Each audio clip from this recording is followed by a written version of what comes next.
your enemy can't know what you're planning when you don't know what you're planning either. But NME has been trying.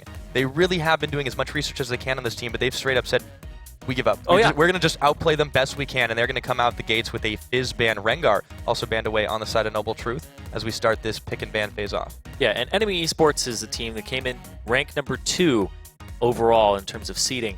But a big thing about them is this is a team that was formed about a month and a half ago, with a lot of all-star players, and a lot of their lineup is 4 very aggressive players who just keep coming at you over and over and over and over again. They don't stop fighting you. And then Wolf's Claw, their mid laner, is the exception to that. He's a very good Xerath player. He loved the Nidalee back when it was the AP poke, and now he loves things like Jace. So he's really into that wave clear, whereas the rest of his team is like, just go, just flip the switch and get at that team and start fights. I think it's kind of like, you're familiar with that from the LPL. Oh yeah, it does definitely. They had a phrase they called a typical Chinese aggression, and this is the team that kind of fits that bill.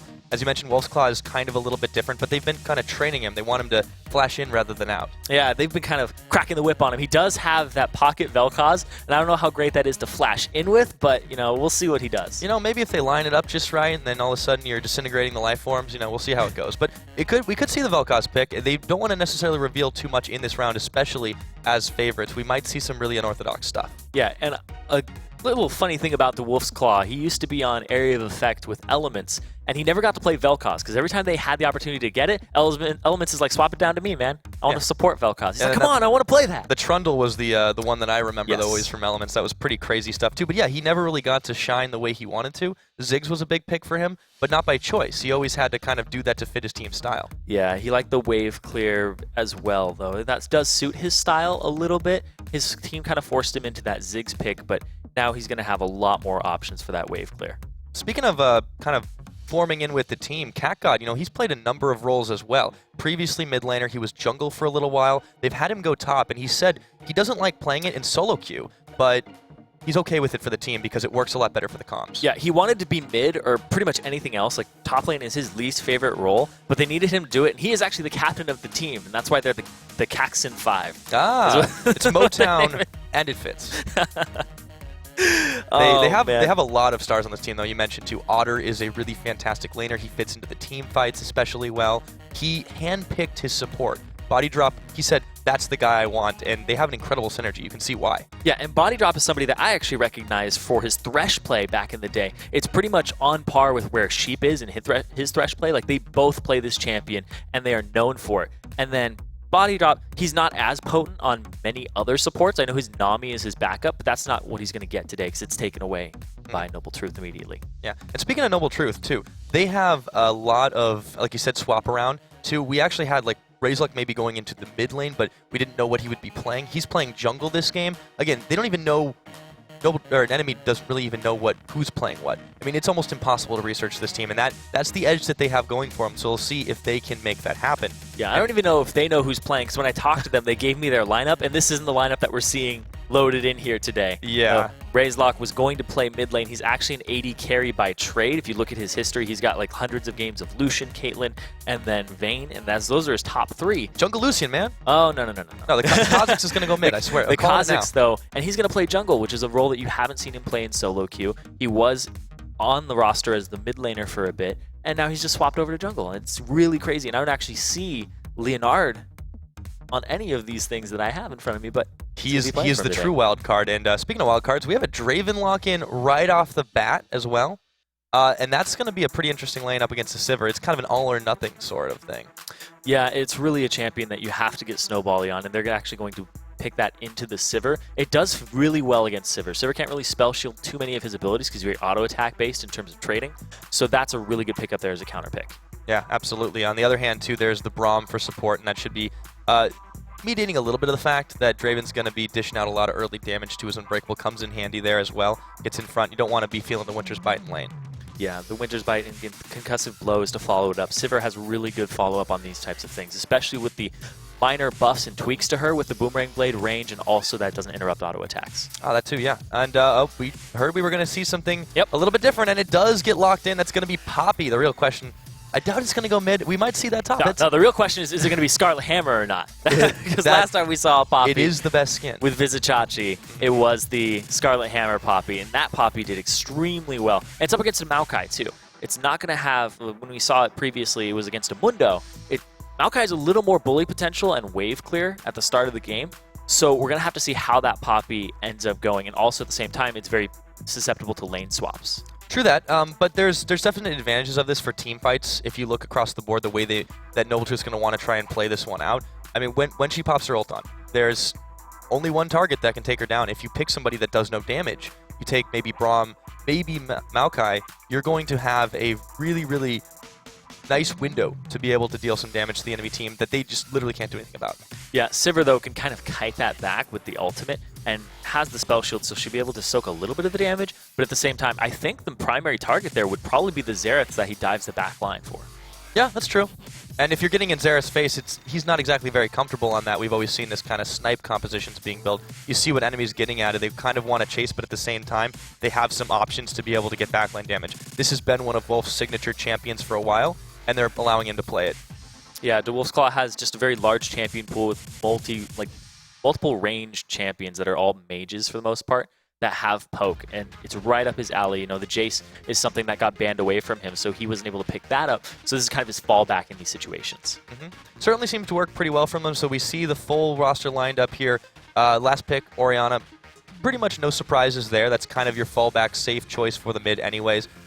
Going to be difficult to gank, going to be difficult to really get in the business of early game, but the lane to focus, I mean, they may want to swap, as you mentioned, against the Poppy. Yeah, and I don't know how much Nocturne is going to be present in the early game from Inori. He might get the Feral Flare and just wait around and stack that up, so the early game pressure is not going to be that high. They're pretty much going for wave clear here, and the bot lane would be where I think the most of the action this early game is going to be, unless it's a lane swap. I think it makes a lot of sense, too, and again, the Nocturne, as you mentioned, probably won't come into play too much until the later stages of the game. The Kha'Zix has potential to get early game snowball going for his team as well, or rather, instead of that, and he could focus that bot to try to give an easier time to Nocturnal, but we'll have to see where he chooses to go. That's going to be the real key to this game for Noble Truth. Yeah, what I really love about this NME eSports lineup is that they picked to their personalities for the most part. The Wolf's Claw, we talked about how he likes to poke. He picked a pokey champion. Then the other four members, I said they're the go team. It's a Maokai, Nocturne, Braum, and a Sivir who's just going to help everybody else. If you have an AD carry that wants to get into a fight and go, Sivir's pretty much the AD carry for you.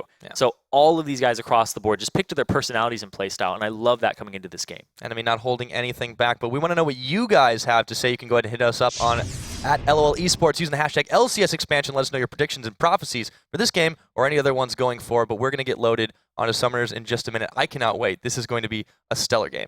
Yeah, I'm really excited for this game, especially since it's pretty much a big underdog story here. Like, Noble Truth are coming into this with everything against them. 3 of their normal roster members are ineligible to play, so they brought in 3 other people. This is a team that has played roster musical chairs, and they're trying to find something that works and throwing some curveballs. So we'll see some crazy stuff here today. So if you guys like crazy League of Legends, don't go anywhere, because oh my god. Yeah, well, anytime there's a Poppy locked in, like I said, I'm praying for the Scarlet Hammer here, but we'll see what happens. That's going to be a really interesting lane I'll keep my eye on especially. But yeah, that's going to be incredible. Oh, man. And the biggest thing here, the key to victory for Noble is that they're unscouted, right? We talked about that. And they kind of fear enemies' laning phase. So they want to get out of the laning phase as soon as possible. And when I hear that from a team, I think, all right, as soon as we hit level 6, we're going places. We're just abandoning ship, and we're going to go fight you in random places. We're going to go into your jungle as 4 people, and you're going to be like, why is he at my red? Well, what's going on? I'm really excited to see what happens in this game. Yeah, this one should be pretty awesome. And, of course, the current lineup, Noble Truth, yeah, Tauntington's that top laner, and, you know, well, he's following in the footsteps of his Itachi here. We'll see if he can pull off the same success. He's the guy that I was actually talking to beforehand. He was the support of the team and swapped up to top, and he's like, we're just going to do something absolutely crazy this game. So, taking the Poppy, and it looks like he's making his trek down towards bottom lane. Yep, they are going to do a line of scrimmage startup, though, all else things considered. But you look at the mid, too. We talked about how they might surprise people. They surprised even us. We didn't even know Leonard was going to be playing. Yeah, I didn't know he was going to be playing. I thght Razelock was going to be in the mid, and then Logical Dan.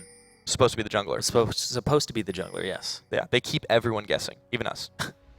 I don't even know if they knew that he was going to play. Maybe just they kept themselves guessing. Hey, Logical Dan sitting there eating breakfast. Like, you're out of the team for a second, and we're going to bring in Razelock and then Leonard. The name Team Confusion is currently up for grabs. Oh, yeah. There's Team Confusion 2.0. Yep. That's basically what these guys are here. So you see Cax making some moves in the top side jungle, trying to get a little bit of warding out early, but they don't see anyone there, wondering where that Poppy is. And Tauntington, opted to go for the bot side too, and he's just waiting, patient Poppy in the brush. Yeah, I'm not 100% sure. Actually, you know what? I'll make some guesses here. The reason he's in the bottom lane is because, like I said, it's kind of one of those matchups where they want to do something completely unexpected. So why don't you send your Poppy to bot lane, have him chill there for a bit. Maybe he'll sit in that bush. Maybe they don't check it, and then they send the 2 people down bottom, and it's a 3-man gank. Yeah. Because they're starting on this side. And that's where the AD carries are. They're situated over there.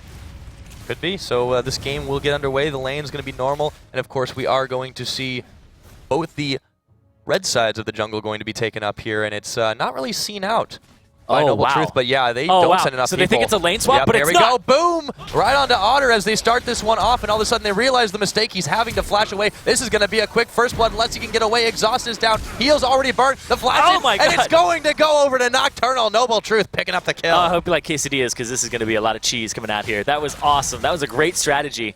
No, I hate to use the word cheese, but that was ridiculous. They made Otter, he's a really good player. They made him think it was a lane swap, and in a typical lane swap, you want to push up. You want to zone the person. So Otter was doing the appropriate thing in that situation, but they punished him for him being very intelligent and knowing that he was going to do that. Yeah, absolutely unexpected. And then he immediately teleports up to the top to deal with Cat God, loses almost nothing for it. Noble Truth with a brilliant start to this, and just tilt them maybe. Yeah, but they do lose their red buff because in the meantime, Inori was taking the red buff of Razor.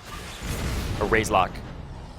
Yeah, that is one thing they did give up that's very true, but they pulled off quite a bit of little extra gold to start the game off in exchange for it. Now you do see Tonington going for the flash start. We didn't really touch upon it. Of course, it's going to be kind of happy slaps up in the top lane for a little while, so we'll talk about that later on.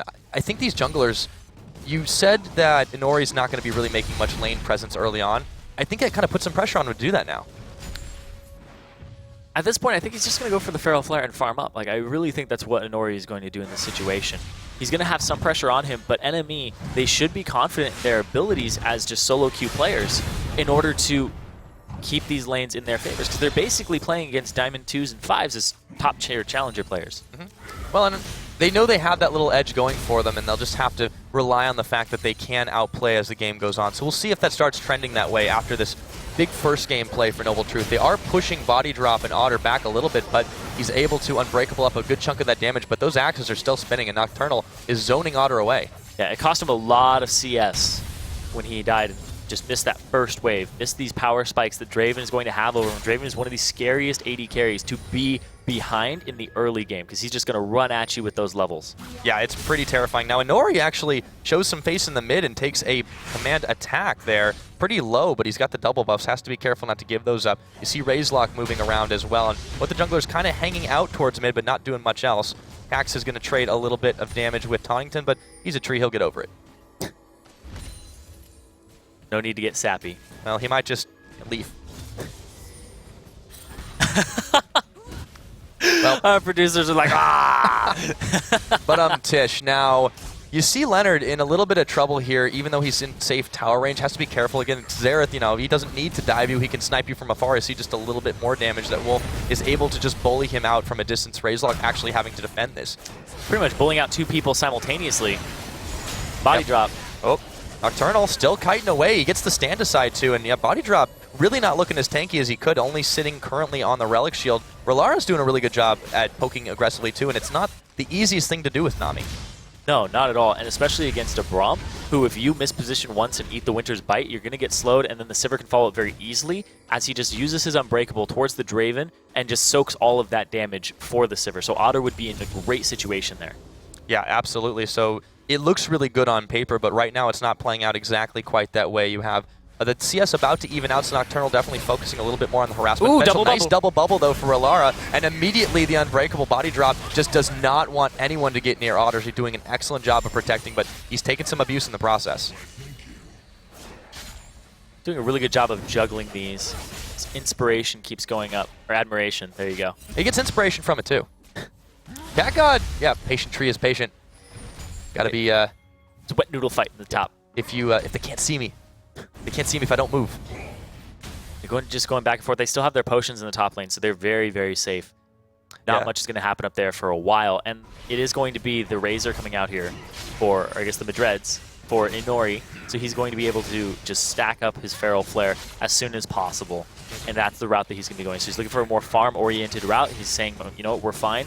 We can just coast into this and just take it easy. No need to just go after the lanes very early on. Well, there's not an extremely huge lead in the gold. It's only about 400 differential, and that dragon might mean quite a lot. Noble Truth could be eyeballing that one, but they have to do more than just put a little bit of lane pressure if they want to. You do see Razelock coming around the side for this mid lane gank. Gonna get the jump on Wolf, force the flash away. Still going, but the heal's already on. Now there's a teleport coming in, and Leonard, right of the arcane. He got 2, got 3, not enough damage, but CatGod is here, and Razelock could be in trouble. Tonington now with the teleport. He just hit 6. The shockwave gonna land on Caxton, body drop. Tonington, though, has his ult on, the diplomacy, and Inori diving in as well, but nobody's gonna get taken down just yet. Razelock able to get away, but man, was it close. Yeah, that was actually a really good teleport in from both of the top laners. Nobody ended up dying there, but it is going to be a little bit of an advantage here for NME as they're going to continue to push. They got some extra waves, and the gold is almost even because of this. There's definitely a little bit more pressure that they've been able to put out, but Noble Truth doing a more or less decent response to that one to try and answer back all the way. And, you know, Leonard had a pretty good shockwave. It's just earlier on in the game, you can't get those massive money ones that'll take them down. Yeah, the shockwave scaling is extremely important, and then when you start this game with very, very little AP and the base damage on it is a huge factor, so you have to wait until later in the game.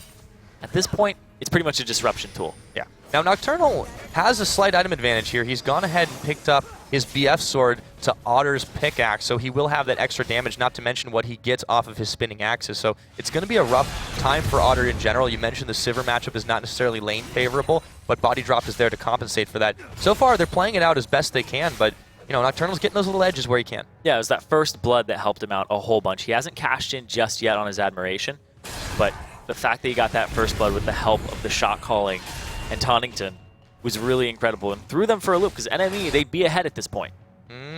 Yeah, they are just slowly edging out. Now, the gold is dead even, so they've been able to, off the back of that one move as well as a little bit of extra laning CS pressure, they've been able to get some things back in their pockets. Cax actually has been out farming Tonington, but, you know, I don't really know Poppy's CS numbers off the top of my head, how easy it is to farm with her, but I'm going to guess not as much as Maokai. Poppy is one of the 2 champions in the game that only has single target abilities. The other one being Vayne. Yeah, sounds about right. Yep. Difficult to farm. People will be like, Warwick, and I'm like, nope, his W affects other people. Yay! It's true. You think it is one target, but then you're like, why did I take damage? I was not the target of that ability. So Poppy's CSing is pretty poor, doesn't have AoE wave clear against Maokai, who 3 of his 4 abilities are AoE. Nice bubble on body drop as they continue to poke it out, trade back and forth. Back to the CS numbers, though, Wolf has been doing a pretty good job against Leonard, especially just because of, well, top lane, Tonington. He's got his ult available, but he's going to have to use it on one target. If he does, it's not really going to save his life. Yeah, he'd have to use it just for the increased damage on CatGod. Yeah, it's not the way you want to spend that one, so he gets bullied up just a little bit. But Potion War. Yep. Keep on sustaining, boys. Enemy is doing a pretty good job across the board. It's just this bot lane is having a rougher time. But, I mean, that's the one advantage that is going for Noble Truth, and they have to push it here. Oh, the wave is out. They're going to go for this one. They know they have to. R'Lar's doing fine, but Nocturnal's the one who gets stunned up. They have, Otter, the Whirling Death comes out, and he's able to avoid it. Heals up as well. Nocturnal extremely low, but body drop. I think this can only end one way. Wait, maybe not. Nocturnal, he's going down. There's the Glacial Fissure. They're going to follow up, trying to get 2. Otter, can he get the gold in his pocket? He's looking for it. Needs an auto attack, but the minions are going to block him away. No, he's got it. One more shot, and Fish is turned into sushi. Oh, sashimi right there for him. Wow. Yeah, chop it right up. That was a big play down bot. Body Drop did a really good job there of peeling, but also at the same time, it was a really good job by R'Lara, because R'Lara threw out the tidal wave after the Unbreakable was done, so it wouldn't be blocked to start that fight off. Really well played there from both supports. Leonard able to 2-step out of a couple of shots as well as Razelock coming into the mid. But yeah, I mean, this game's kicking into high gear right now. Oh, the shockwave gonna land on Wolf. Can he stay alive? But Leonard's pretty low. Having to flash away. Nice dodge, and Razelock gonna pick up that kill. But it's really closer than it should be for Noble Truth in these fights. It's a lot closer than it should be, considering when you look at things on paper. But Noble Truth, you know, they have nothing to lose and everything to gain right now. Like, they weren't originally going to play back in, I think, August, when they were like, well, we're really high on the ranked 5s ladder. Oh, there's this expansion tournament coming out. They're like, okay, maybe we should get the crew back together. And they tried a little bit. And then they realized, oh, we are going to make it. And then it's like, well, let's get a ragtag team together. And look at that. They pick up a dragon, and they even up the gold once again. A little fight off the back of it, too. Yeah, Nocturnal has to be careful, though. He's taking far more damage than he's able to dish out. And, of course... Oh, there he goes! Oh, here comes Inori. Jumping on. Nocturnal could be in trouble having to flash away as well. Razorlock slow. They have a little bit extra damage, but they're within tower range now, and they brought Leonard to the party. So he will be able to get away the rest of the team. But, again, NME just showing off this aggressive nature of theirs, and they're nearly pulling it off every time. Man, that Nocturne ulti, he was just coming over the trees and just floating at him. He looked really scary, but look at this. Yep, another really scary thing. That's the other spooky ghost. And Tonica's going to have to pop his ult off as well. Give him a few more seconds of sustainability. Might be able to get away. He's going to burst his way into tower range, and he's just going to dip, duck, dive, and dodge out of a couple of skill shots from Wolf. Heroic charge, put on the dancing shoes. Something like that. And I think he's always wearing dancing shoes. Well, so sometimes he wants to, be a little more formal. Well, sometimes you need to tap. This tower might go down pretty quickly here. They are able to poke it just enough. One more shot should do it. Wolf's going to float over with the stiff breeze. So that is one turret. First one of the game going over to NME in the mid side. Meanwhile, Nocturnal will continue to poke down this wave in the bot, but they are bringing Otter and Body Drop back. This bottom lane has pretty much been equalized. Also, the fact that Draven got killed is going to slice his adoration. I keep doing that. I'm like, inspiration, adoration in half. You have inspiration for your adoration. I know.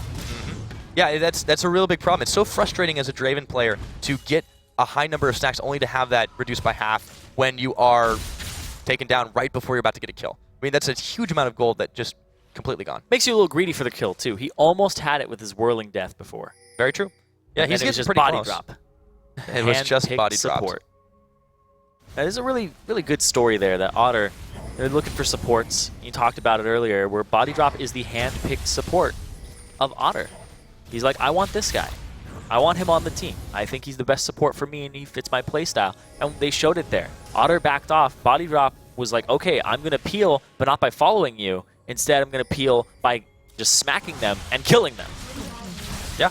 They really have been showing off that synergy that they have as a team. Yes, they might go incredibly, almost mindlessly seeming aggressive as a team together, but those two in particular have a phenomenal synergy. The whole team knows when to go in, and really, they've been showing it off despite not having a massive lead here. They had a bit of a deficit to start the game. They completely brushed it off. I mean, some teams, lesser teams, would tilt off of that. They would mentally start bending a little bit in one direction and just not playing it out as smart in the early game, and that's one way to beat some of those teams, but it doesn't work on enemy.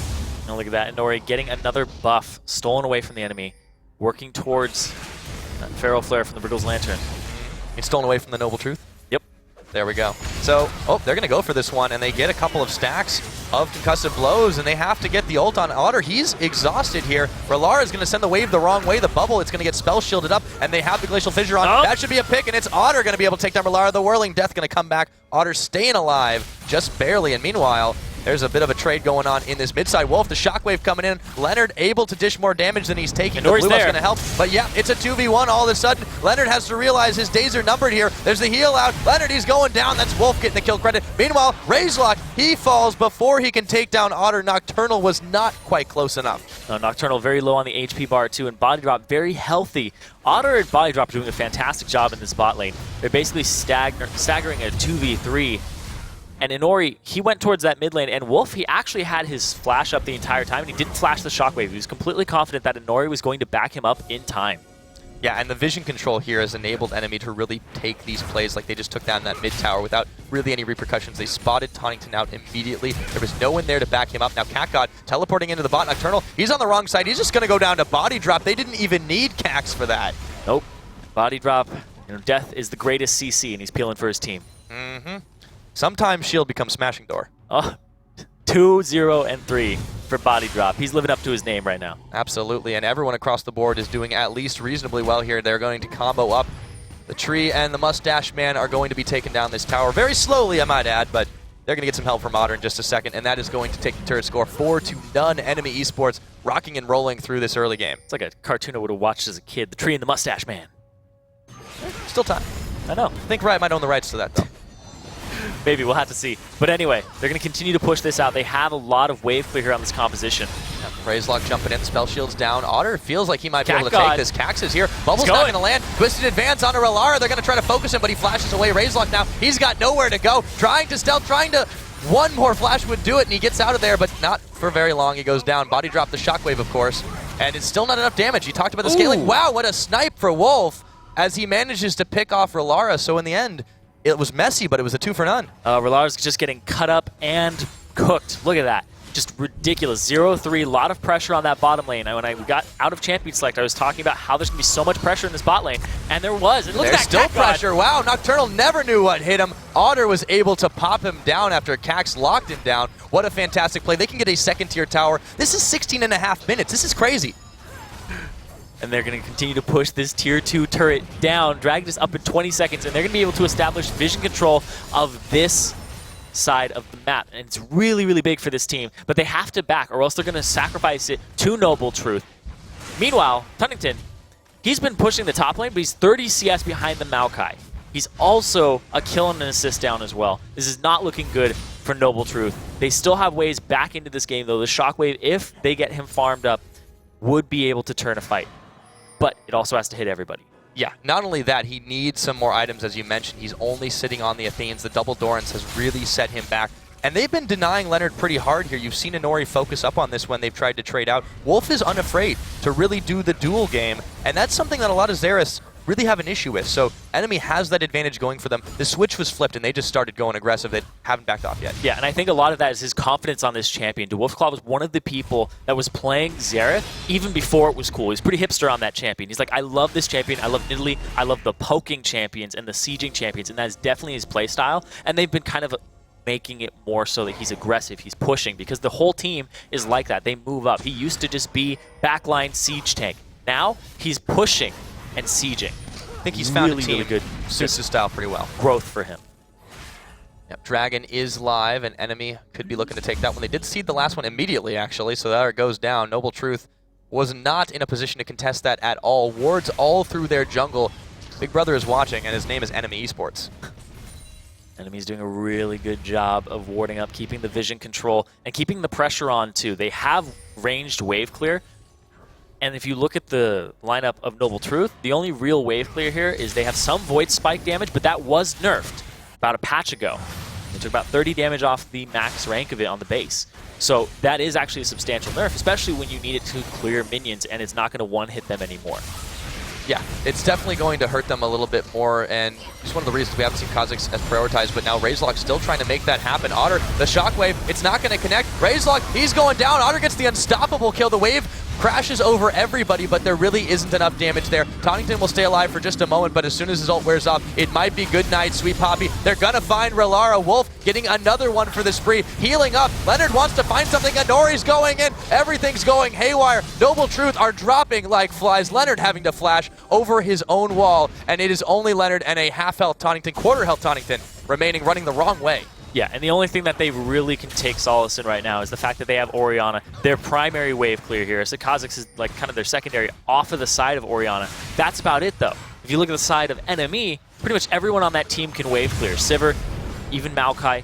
Nocturne has a really good ranged wave clear that just goes straight down, and they get this turret so quickly off the back of that. The base is already cracked at 19.5 minutes. Tonnington, he wants to go for this. He's ulting in. He's got no ult available. He's trying to make something happen TP. with his team. The TP, yeah, just spent down as he never really backed off that one. Lead the charge on Cax, but Cax is perfectly fine with it. Throws down the Maelstrom. Otter, though, might be the target. His spell shield. In comes body drop. Stand behind me, and CatGod going to take down Razelock. Leonard on the run. This entire team is scattering. Noble Truth just has to find something here. They absolutely have to. Nocturnal's in the picture. He's trying, but he's melting. Otter with the godlike kill. 20 minutes in, he gets a double, taking down Tonnington. They're still going. They're not done yet. This is going to be the ace, and it's 8 seconds till Razelock. A triple kill now for Otter, and they can shove down. This inhibitor is good as dead. Yeah, they're going to get this inhibitor off of that. The TP in from Tonnington without the ultimate, which is what I wanted to say, and also on top of that, he wasn't full HP, goes and starts the fight. It's pretty much a death sentence for himself. And then the great stun from DeWolfclaw, max range there, getting the maximum duration onto Nocturnal, who is putting a ton of axes into his enemy, gets completely 100-0'd, and they pick up that fight with 5 kills in the ace. These were very risky picks, and it seems like the downside is showing right now. Noble Truth definitely having some serious trouble. I don't think we've seen a deficit this big in a long time. 12,000 gold at 21 minutes in. One inhibitor down the middle. and NME just not even slowing up. Yeah, and here's the thing too, is when it's this early on in the game and you crack an inhibitor, you don't have the combat stats on Noble Truth's side to deal with these super minions fast enough. You cannot let them stack up to a 2-minion wave, 2-super minion wave, because then they buff each other and you have an even harder time clearing them out, which leaves NME to do whatever they want. They can 4-1 split push right now with the Maokai TP. They are in a great situation to just continue to close this game out. Yeah, they can take it however they want it, fast or slow. But you see Noble Truth trying to establish a little bit of vision control clearing, using ults just to clear some waves at this point. They might be able to grab a little bit of gold back when the dragon does come up, but that's not quite there yet. They didn't have the timer at all. He's using it to check Baron so that he could make sure that NME wasn't doing it, because they have multiple pink wards littered all throughout that side. The vision control has been in their favor all game long. This is a team that, despite being formed about a month and a half ago, is made up of really, really good players from the Challenger ladder. And they know each other. And Otter, like we said, he's with a very comfortable support, and the entire team is kind of just meshed together, and the vision control kind of speaks for that too. Not to mention the structure they've established too. NME has really built itself a presence. They have a number of analyst coaches on staff doing everything they can to make sure these guys can get the plays out, and it seems to be paying off. Now Tonington in a lot of trouble, gets his ult off anyways, but they do catch them, and it's going to be Razorlock stunned up by Catgod. Otter is going to be able to get the legendary kill once again. They're chasing him all the way back, and the bug got splatted real quick there. They're still going forward. Relara has almost no health remaining. The Shockwave going to connect 3 members, and here it goes. Tonington, this is his time to shine, or is it? He falls down immediately. Nowhere to go. They're chasing him all through the base, diving. Who don't even care about the turrets. Catgod, 1 more kill, picking up Nocturnal, and Inori just in the middle. Gonna dive the fountain, and he cancels it last second. Talk about next level trolling. Oh my goodness. That was great. But they're going to continue to push this base down. That was a 4-on-5. Inori wasn't there, and he shows up at the end. They can do it.